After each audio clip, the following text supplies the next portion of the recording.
to game day, and we're talking about the three S's, the stats, the standings, and the stuns. Okay, the Pistons. We're a month into the season. What stats are defining the Pacers season? What are their in-season tournament scenarios tonight, and what can they expect against the Pistons? You'll get all that and more on today's Locked On Pacers podcast. You are Locked On Pacers, your daily Indiana Pacers podcast, part of the Locked On Podcast Network, your team every day.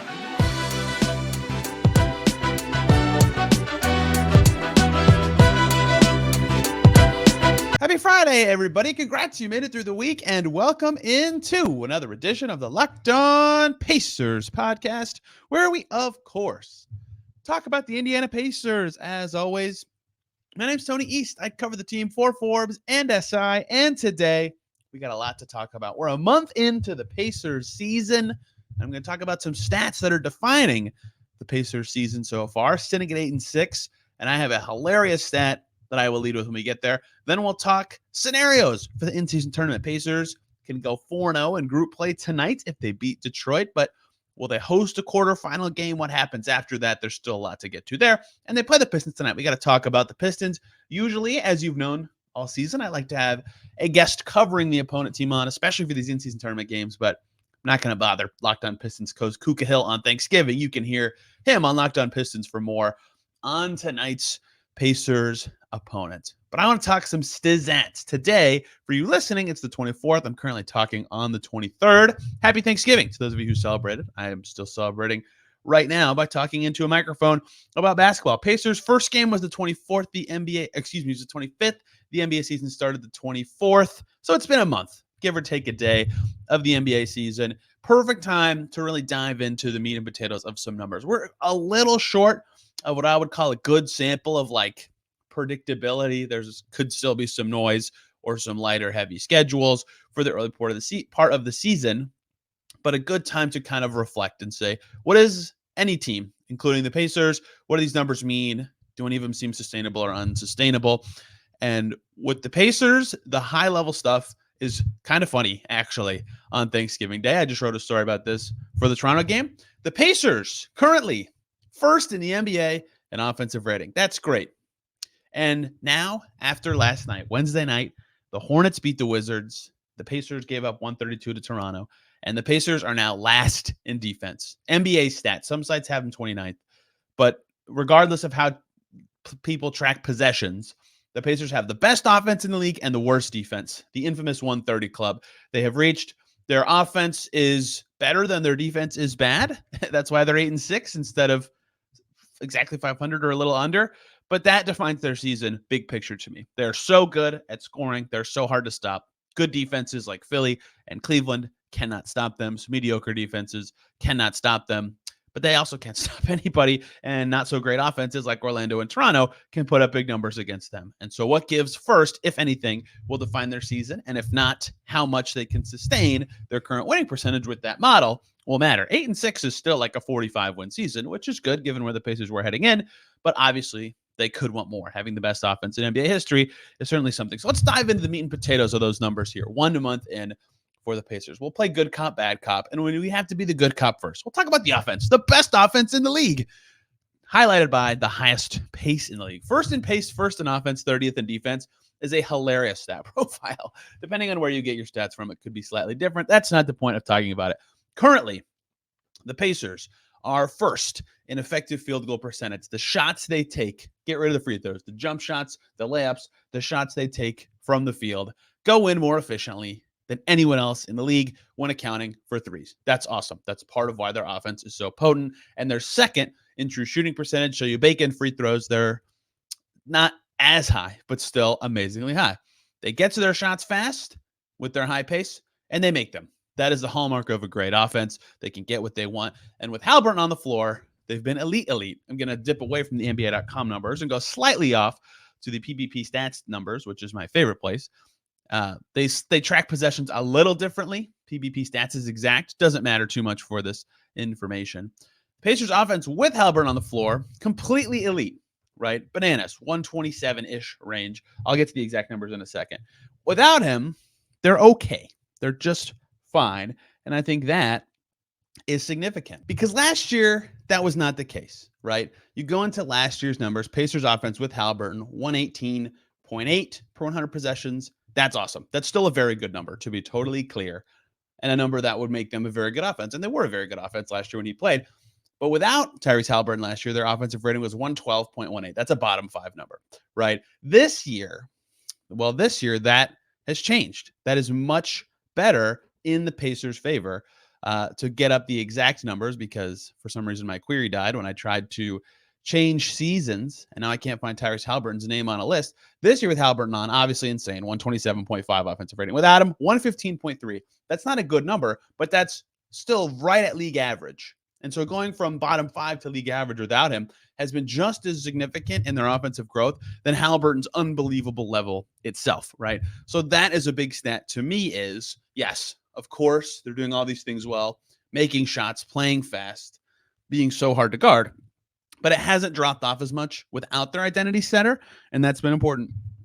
Credit to their bench units for being good for much of the season, but I think that with their recent lineup changes, they're going to have to find a way to sustain that because their newer bench group either needs shooting or needs a really potent second ball handler play, and they've been kind of wobbly through those two games with Atlanta and Toronto, but the numbers so far look good in that way. Hallie missed a bunch of time last season, Halliburton did, and they settled about 0.6 points per 100 possessions away from league average on offense. So that growth now with him playing in every game but one is huge, right? That's going to matter. That's going to be crucial to me, and that's a big high-level number. But of course, if he's playing 30 to 35 minutes a game and their offense is the best ever, then yeah, they're going to have an awesome offense. But sustaining it without him, equally important to being number one in the league to me. Bruce Brown has helped there in juicing things without him. It's another ball handler they can throw out there. But the other thing that's kind of helped, little improvements from others, right? Aaron Nesmith's better on offense. Turner slightly better on the offensive end this season. Matherin's been up and down, but more additive to a team setting. Toppin's given them more than they got at that position last year. They've gotten more from a lot of guys offensively. And of course, Jalen Smith has looked much better on that end. So that's all fantastic. And the other stat that's crucial to the Pacers offensively, they have the fourth best turnover rate.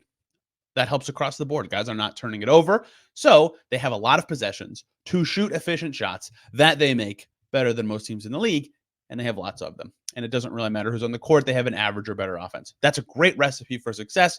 Those numbers are all awesome. That's a big part of why the Pacers have 8 wins. They also have 6 losses because their defense is 30th. That's the worst in the league. The only defensive rating as of my talking right now, worse than 120 points per 100 possessions on NBA.com. There's some possession estimation going on there. Doesn't matter. The key things here, right? 7th worst effective field goal percentage allowed, accounting for 3s and 2s. Their opponents have really good efficiency. There's 6 teams with worse, but they are 7th for a reason. They're allowing some easier shots, and teams are making them. Their opponents, Pacers opponents, have the 9th lowest turnover rate, a.k.a. that's good for them, right? That's a top 10 number, right? They're keeping the ball in their hands a lot. Also, Pacers opponents, the Pacers themselves have the 5th worst defensive rebound rate, meaning their opponents have the 5th best offensive rebound rate. All that to say, the Pacers are giving up the 7th most efficient shots from a make-miss perspective, and they're giving up a lot of them. The other team has the ball a lot with many chances to do those things. That's basically the opposite formula of the Pacers offensively, and that is why they're giving up so many points per game, per possession, whatever you want to say. Per possession, right, which is what defensive rating is, the effective field goal percentage is the key number. Per game, that's where those extra possessions matter quite a bit, where they aren't able to necessarily prevent their opponents from having the ball as often or go on these huge runs. Same thing goes for the Pacers, though. Them holding the ball a lot is just as significant on a per possession basis versus a per game basis. So lots of chances to score, low resistance chances, and many of the high numbers are juiced per game because of pace, but that's a losing formula, right? That's why they're 8-6. That's why Toronto just scored a bunch of points. They got 13 offensive rebounds and had extra chances. That's why a lot of teams have had some success against the Pacers that maybe shouldn't. Pacers also fouling quite a bit. But some other big important numbers to me. The Pacers are currently giving up a lot of 2s and not a lot of 3s. And that is by design, right? We heard in the offseason about their new look defensive scheme that was designed to prevent 3s. That's working. They're giving up 26.3 3-point attempts per game from their opponent. That's the lowest in the league. That sounds great. They're giving up the most 2-point attempts per game, right? That sounds all intentional when the numbers are that far split. And their opponents are making only the 19th best percentage on those 2s, but they're still taking so many that it's working out. So there's some interesting stuff below the surface with these numbers that's really interesting. Their opponents have the third best three-point percentage in the league, 39.1%. That's crazy high. Also, right around the Pacers' three-point percentage, which is crazy high. You can expect some come back to earth on both of those numbers. But either way, because Pacers' opponents are pickier by default with the shots they're taking, because the Pacers are trying to de-incentivize threes, the better shooters are the ones taking them. I think that number is going to remain pretty high throughout the season, even though I think it will drop a little bit, just like I think the Pacers' three-point percent will drop a little bit. The other interesting number here is the free throws. Pacers are giving up a ton of them. They're fouling like crazy. It's been a big problem for them this season. 28th most fouls per game. Their opponent's taking the 29th, so second most free throws per game. The issue is they're taking a lot and making a lot. 85.1% from the foul line, Pacers opponents. To be clear, the Pacers themselves as a team are top 10 in free throw percentage at 79.4%. So their opponents have been on fire. That's the best free throw percentage in the league, up 5% from last year. Some of that is fouling good shooters at the foul line, but some of that is just luck, right? That number, like straight up, even if the Pacers three-point percentage that they give up and shoot dips the same amount towards the middle, that free throw percentage, like in their favor, should help, right? But either way, that's crazy. And the last, so some finicky numbers there, but giving up free throws is bad. And so guys making threes is bad. They'll have to clean up some of that stuff. The last number below the hood I want to talk about for this season is the Pacers are right now giving up 6 more shots at the rim per game than any other team. NBA's tracking data for overall opponent shooting. Less than 5 feet from the basket, the Pacers are giving up 41 field goal attempts per game. The second highest is the Hawks at 35.6. And there's only like 10 or 11 teams above 30. The Pacers are above 40. That's crazy. Again, partially intended by their stop the threes defense, but that's so many that it's like ridiculous, and that hurts them, right? Now, obviously, with the pace elements, there's more possessions per game with the Pacers. Their per game numbers are higher. So it's not like that crazy that's the highest number in the league, but that much higher is nuts. If they could just coax teams into like 2 or 3 more 10-footers per game, that would go a long way. So there's some numbers on the Pacers early season that have defined why their offense has been so good and why their defense has been so bad. And that will kind of define to me their next month of the season. If they can clean up some defense and maintain the offense, they'll leap from pretty good to quite good. They could be an awesome team.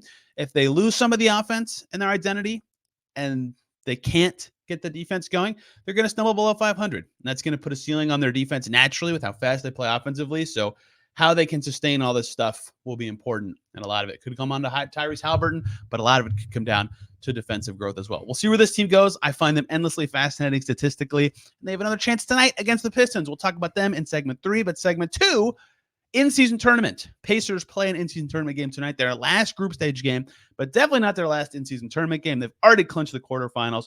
They have at least 2 more in-season tournament games to go this season. What are the scenarios for them in terms of clinching a home court game, who they could play in the first round? There's still a lot hanging in the balance, despite them clinching a spot in the quarterfinal round. We'll talk about all that in the second segment before we talk about the Pistons to close out today's show. But before we do any of that, we're going to talk about the wonderful people over at Gametime.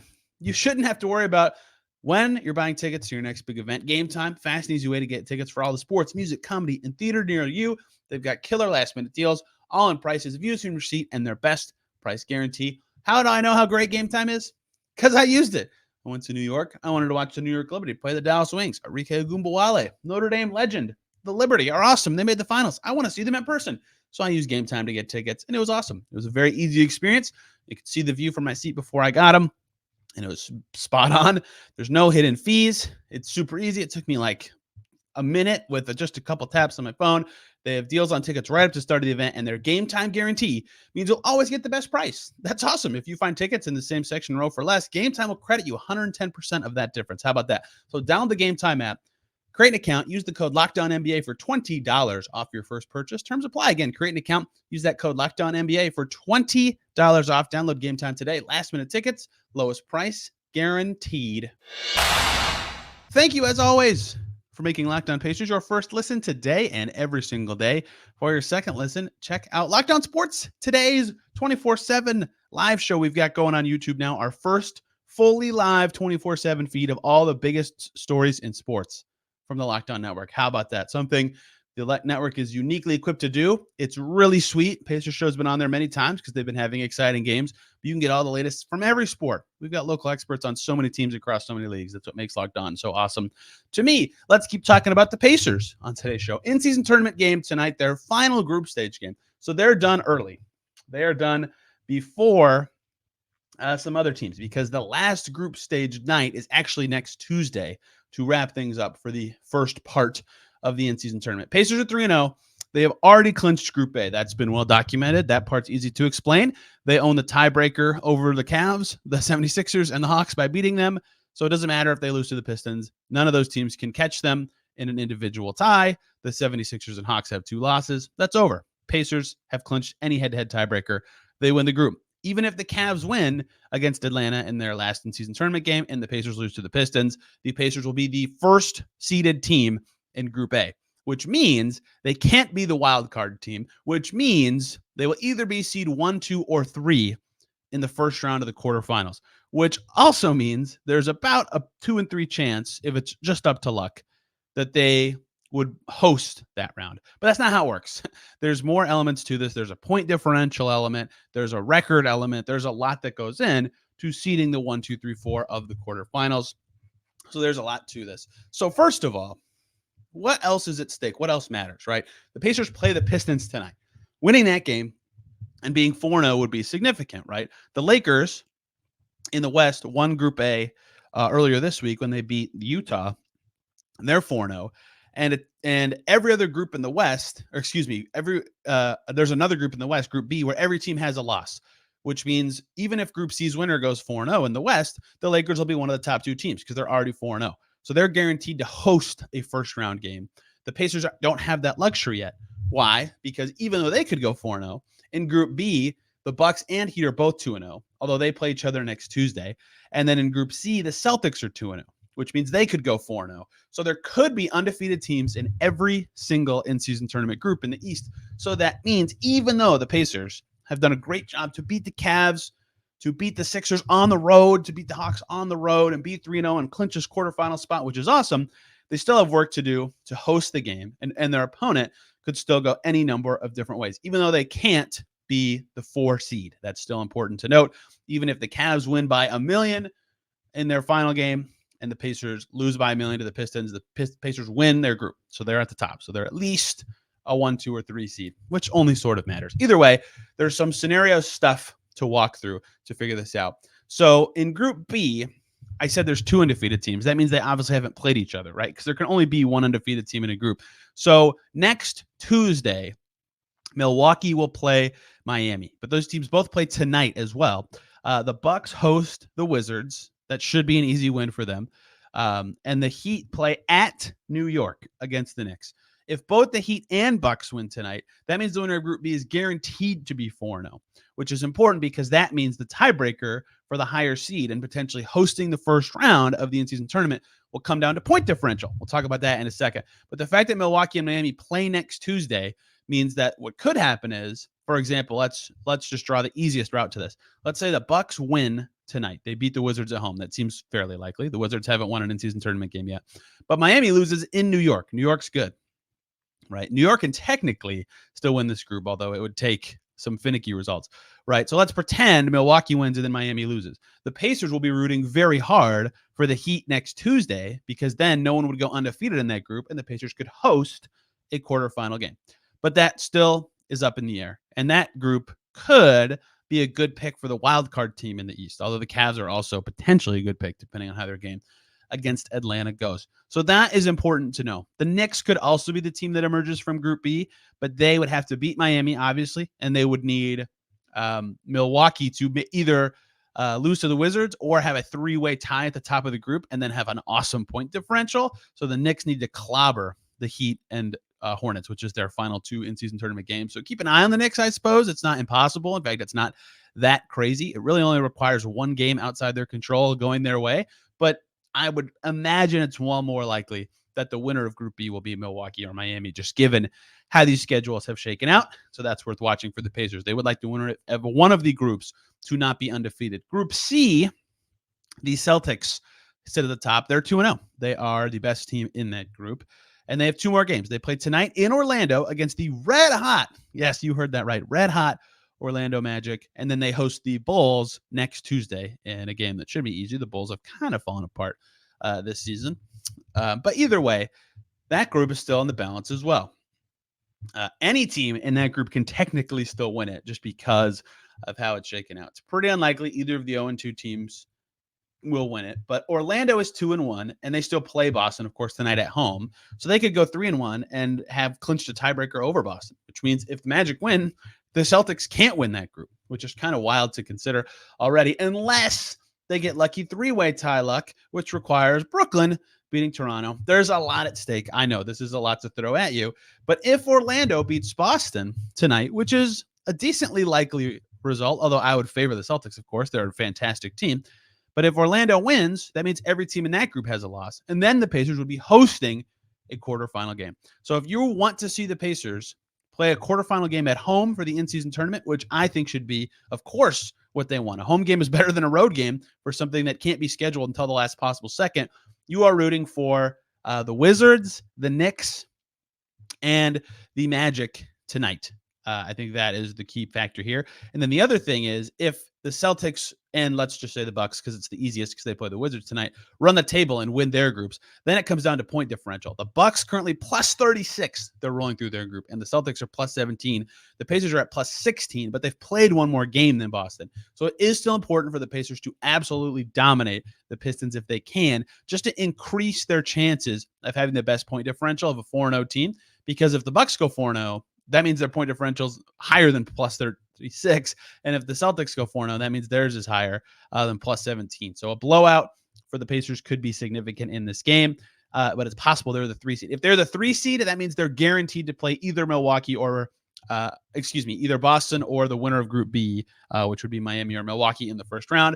If they're the 1 or 2 seed, there's a lot that could happen. It could be dependent on lots of results elsewhere to see. They could even be playing the wild card team, which could be in any number of teams. But if you're the Pacers and you would like to win your group, of course, they already did that. But if you would like to host a game in the quarterfinals, beating the Pistons and beating them by a lot is an important first step. And then they're rooting for the Orlando Magic, Washington Wizards, and New York Knicks tonight. So they have the best possible chance of hosting a quarterfinal game when the in-season tournament knockout round starts. Pacers players already have clinched $50K prizes. I don't know how the prizes work for coaches, but they get a monetary bonus as well. So that's all exciting. Pacers will, of course, be playing to win more money by winning as many rounds as possible. If they win in the quarterfinals, they go to Vegas for the semis. That'll be really cool. I really love the in-season tournament. It's very exciting, especially because now it's a lot easier to explain. All the scenarios make more sense given that there are already some results into the door. Although maybe it's not so easy to explain that I can talk for 10 minutes and still not fully flesh out every single thing at play for the Pacers. Speaking of the Pacers, they play the Pistons tonight. The Pistons have lost a lot of games in a row, but I don't think they're a joke, mostly because, 1, I think they match up decent with the Pacers, and 2, with the Pacers' defensive level, any team can have a nice scoring night. So let's talk Pacers-Pistons, what to watch for tonight, why it's an important game, all sorts of good stuff to close out today's show. But before we do any of that, we're going to talk about the great people over at FanDuel. NFL is rolling. I hope you enjoyed some Thanksgiving football. My fantasy team, which has Jordan Love, certainly did. And if you like the NFL, FanDuel, America's number one sportsbook, is for you. Right now, new customers get $150 in bonus bets with any winning $5 moneyline bet on FanDuel. How about that? $150? That's 150 smackaroos if your team wins a $5 moneyline bet. If you've ever been thinking about joining FanDuel, there's no better time than right now to get in on the action. Rolling through the NFL, bye weeks are almost over. Playoff chase is rolling. Thanksgiving games are a blast. The NBA is rocking. The NHL is off and running. And their app on FanDuel, super easy to use. They have a wide range of betting options, such as player props, over-under spreads, and more. Your favorites, they're there. So visit FanDuel.com/lockdown and kick off the NFL season on FanDuel, an official partner of the NFL. Thank you, as always, for making Locked On Pacers your first listen today and every single day for your second listen. As I said earlier, Locked On Pistons, Kuka Hill will have the latest on this Pistons team that has lost a lot of games in a row. And I might be misquoting a stat here. It would take me a little bit of time to look it up, but I've seen this in enough different places that I believe this is correct. The Pistons are currently on a 12-game losing streak. That is their third 12-game losing streak in the year 2023. Not like since the start of last season, like since January 1 of this year. I think I saw that they're like 4-33 since the trade deadline last year. So they were 2-1, and now they're 2-13. Yikes. That is stinky. And yet, not a walkthrough game for the Pacers. As we've seen, nothing is for this team. But they really need some things to keep an eye on tonight. So they first of all, they beat the Pacers late last season to snap one of these really long losing streaks. So already that is part of the calculus in this. You can scan through the Pistons roster pretty quickly to see that Cade Cunningham does so much for them, right? He's their scorer. His assist numbers are up. He drives into a crowded paint a lot, though. And that's a key part of this Pistons team. They're counting so much on Isaiah Stewart to shoot. 41% on 4 attempts per game. They need that because Cade Cunningham, 32% from 3. He plays a lot. Asar Thompson doesn't even take 2 a game. 13.8%. Jalen Duren doesn't shoot them. Killian Hayes not a good shooter. Kevin Knox has hit them for them, but not known as a shooter. Alec Burks is a shooter. That's 1. Isaiah Stewart makes 2. Isaiah Livers hasn't made a 3 yet this season. Ivy's been average at best. Marvin Bagley's at 20%. Marcus Sasser has shot well for them, but his minutes have dropped now that they're getting a little healthier. Joe Harris is out. Bojan Bogdanovic is out. They're not a good shooting team at all. Their spacing stinks, and that makes life really hard for Cade Cunningham. They are 30th in the league in 3-point attempts per game and 20th in percentage, and the Pacers try to prevent those shots. So we'll see how that all plays in, but I think that's actually a big part of this, right? The shots the Pistons stink at and have kind of stunk them up because they can't get into the lane for good looks or passes are the shots the Pacers wanted to turn anyway. So stylistically, the Pistons could get kind of what they want, right? It's going to be interesting to see how the Pacers, who give up a lot of shots at the rim, kind of defend against this Detroit team. Can they guck up the paint enough to make life hard for Cade and Ivy and other rim attackers for Detroit? Or can they actually generate the shots that they want because they've got some big bodies? Jalen Duren's a tank and Isaiah Stewart's huge. That actually could, stylistically, be something that the Pistons can at least do okay in, to me, right? I don't think this is going to be as easy of a game for the Pacers as the record suggests because of that. Cade's awesome. No one's going to be able to stay in front of him fantastically. Bruce Brown can do an okay job because he's not huge. But that's going to be tough. And their front court's huge. We just saw the Pacers have this problem 2 nights ago, right? Isaiah Stewart, Jalen Duren, big guys. Marvin Bagley's a big dude. Isaiah Livers is back now. He's more of a perimeter guy. He's kind of big. So especially against the Stewart-Duren front court, it's going to be tough for the Pacers. Like someone's going to be either overmatched or overstrength, and that's going to be tough. So if Toppin starts, he's going to be important. If Nesmith starts, he's going to be giving up inches, but his fight is going to matter a great deal. They're going to have to really battle in the front court, especially with someone like Stewart who can shoot. The Pistons like that he can shoot. So I don't think it'll be easy, even though their shooting really stinks, because stylistically this could be tough for the Pacers. They attack the rim a ton, right? I just watched the end of their Denver game, which Jokic got ejected, no Michael Malone, and they still lost. But it was really close. They had a couple chances late to tie or take the lead, and Cade got to the basket and was putting pressure there. Asar Thompson got to the basket for a shot, and I can't remember the other one. I think it might have been Cade again, but they got to the basket. It was tough shot still, but getting there was important. So stylistically, this will actually be a tough game for the Pacers, which is important because talent-wise, it shouldn't be close, right? The Pacers are a much more talented team. They should be able to score very easily. Bottom 10 defense, this Pistons team. They don't have a great answer for Halliburton. Marcus Sasser might be the best defensive answer there. I don't know. And so I think Halliburton's going to have a good game, as he has basically every time he's played except for Orlando this season. So someone else has to step up. And I think a good option would either be Ben Mathurin off the bench, just given that his matchup's probably going to be shorter than him. That's significant. Or any shooter. All right, they don't have they're a young defensive team with a new coach, new scheme. Buddy Hield could wiggle free, I think, for a big game, which would be his 3rd significant game in a row. We'll see who the X factors are. And then whoever's guarding Beef Stew, Isaiah Stewart, is a big one to me because the Pacers should be able to force turnovers, and they shouldn't have very many of them, just given the numbers, given how these teams play. But the Pistons are stylistically still a somewhat difficult matchup, and I think that Beef Stew matchup is going to be huge here. But if they can just slow down Cade and he has a rough night, that might be enough. Like he might just slowing down the star might be enough for the Pacers to win. I think the Pacers should be favored by a pretty significant margin, even though I don't think this game will be a complete walk in the park like the record suggests, just because of some of the stuff the Pistons are good at. But I've been wrong before.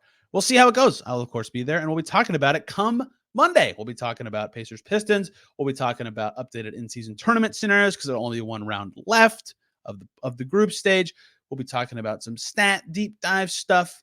we've got a lot coming. And then they play the Blazers Monday before 2 in Miami. So lots of fun stuff coming here on the Locked On Pacers podcast next week. Hope you guys had a fun holiday, got to spend some time with family. And if you're now listening today, thank you for making me a part of your day every day. I am thankful, because it's still Thanksgiving, that I get to do this every day. It's one of the great delights of every single one of my days. And I love talking about basketball and specifically this team. And it wouldn't be as fun without you guys responding and giving me stuff to talk about every single day. So thank you, listener. I'm thankful for you. And we'll be back Monday talking more Pacers hoops. I'm on Twitter at Tony R. East. This show is at Locked On Pacers on the Locked On Podcast Network, your team every day. Everybody have a great weekend. We'll see you soon.